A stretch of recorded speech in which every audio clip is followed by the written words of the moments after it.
Hey guys, welcome to Chapter 11 of Graham the Gargoyle, Youthful Conspiring. Graham began Thursday with happy thoughts. The night visit by the flying mummy had helped him push much of the stress of his young life to the back of his mind.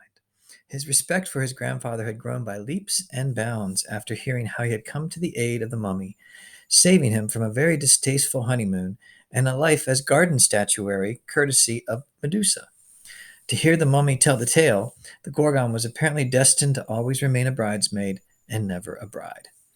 Graham ever Graham even heard a bonus story of how his grandfather had stopped an uprising of sea serpents with the aid of a mysterious crystal. That tale had also revealed how his grandparents had met. After that, the mood had turned somber. His grandfather didn't like to talk about his wife's crossing over. Graham had never met her. She had returned to Earth before he had been born. He survived school, hanging out with Ott at every opportunity. Both spent the majority of their time avoiding Blord and Milan. The pair were making it painfully clear how much face time they had received with the mummy. The bully even shared that he had stepped out with the great hero on a nighttime flight around 10 o'clock, which Graham knew was a lie. He didn't dispute the bully's story. It was enough that he knew the truth. For Graham, Blord getting to sit next to the flying mummy at a crowded and noisy banquet paled in comparison to the time the mummy had devoted to him. All the wonderful stories had made him feel closer than ever to his grandfather. This made him happy but also sad. He related the night's events to Ott over lunch. He's crossing over tonight. I wish he would tell me so we could have a proper goodbye, but he isn't going to let me know. Graham took a sip of his milk and nibbled on the brumbleberry jam and kika nut sandwich his mother had prepared for him. Why doesn't he want you to know? I don't get it. Ott chowed down on his mucka root chips. He wants my final memory to be of him from last night. I understand why. It was the best night, but not because the mummy was there. Graham pulled off a stretch of crust and stuffed it in his bag. I have to see him off. I don't want him to leave by himself. How are you going to do that? Graham leaned in closer. I know he'll go after he thinks I'm in bed. I can see the front door from my window. When he sneaks out, I will too. I'll follow him to the summoning stone. It's not far. Ott listened intently.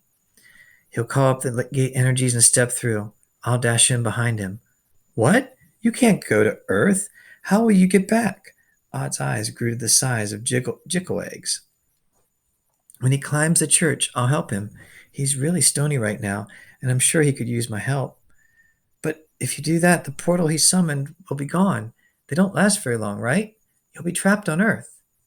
They had been reading up on portals in class recently, and Graham had been especially interested in the many ways they were created.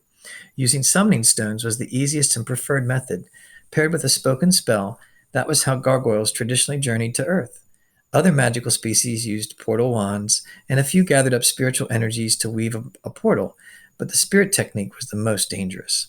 Graham reached into his backpack and pulled out a rolled piece of parchment. He removed the wawa vine, securing it, and unfurled the paper. In elegant calligraphy, 4 verses of a rhyming spell rested in a flowery border depicting different gargoyles making the trip to Earth. I stole this from my dad's study this morning. It's a portal spell tied to the summoning stone near my house. It'll get me back safely. At that moment, Blord stepped up behind them and snatched the parchment from Graham's hands. You're in so much trouble, Graham. The bully swatted at the curled parchment. I was just walking by, minding my own business, when I overheard you mention you stole this from your dad. Give that back. Graham hopped out of his seat and reached for the spell. Blord yanked it higher as he examined the writing. Oh dear, it says this is council property. I imagine my dad should get this back to your dad right away. Graham again lunged for the parchment, flapping his wings to get more height. He missed again. Stay out of my business, Blord. A thief in the village, even if he is the son of a council member, is everybody's business. I'm taking this to my dad. Blord sneered. Graham went numb. The bully walked off, his final taunting comment laced with venom. I told you I'd get you back. This is only the beginning. Graham swallowed hard. Surveying the lunchroom, his gaze fell on Milan. From her piercing stare, it was clear she had witnessed his squabble with Blord. The younger gargoyle shot him a conceited look and turned away. You have to get that back, Graham, Ott said. Graham slouched. Doesn't matter. He scowled at Blord as he left the lunchroom. I'm still going. Did you memorize that spell? You can get back like that, right? No, I didn't have a chance. I'm going, and who cares if I don't come back? Certainly not Milan. Graham doubted his father would be all that bothered either. It's not like there's anything but trouble for me here. Graham shot Ott a cold, defeated look and walked out of the lunchroom.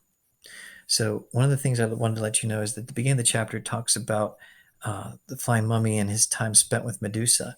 And that little backstory actually became the plot for the second Graham book, which revolves heavily around Medusa coming back, and the flying mummy is featured much more prominently in that story.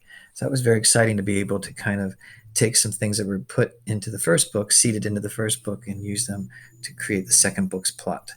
So tomorrow we will continue to read chapter 12, Crossing Over, one of my favorite chapters. My second favorite is when they eventually get to the church. So you'll see that soon too.